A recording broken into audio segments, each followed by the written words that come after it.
Здравейте хора, вече стигнахме на Свети Стефан и сега ще влезнем. И други хора снимат, но това не е важно. Те не ме разбират, защото цялото Гърция не разбират български. Ето го знамето. Ето там. И добре, ще се видим когато тръгнем. Няма как да снимам такова шведско котенце. В момента сега си легнал в един под него, да. Но вижте колко е шведско. Мачинка. Хора, тръгваме.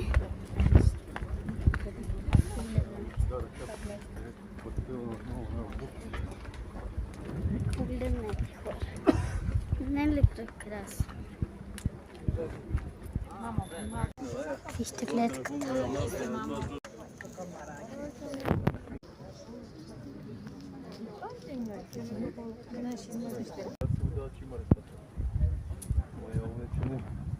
Така хора, приветстваме.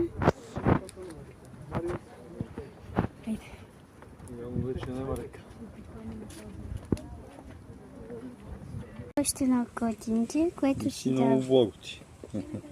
Което дава да го пипаме. Ai telefonul la tine? Ето го. Cărtușesc. Да.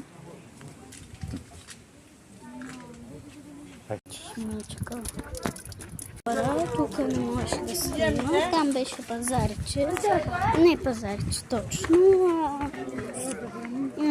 Предвид такова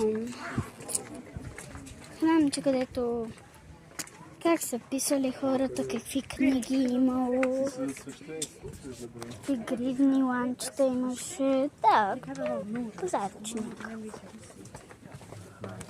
Сега бяхме в храм, обаче можах да снимам, защото там също не може. Иначе чиста красота. Както знаете, всички монастири. Това са стаички вътре, хората си спинкат. Сега излезме от манастира, беше много яко. И така, хора, аз ще ви затварям. Ще приключа с видеото и може би после ще има румтур или пак май на скалата. Така че, чао хора, до после.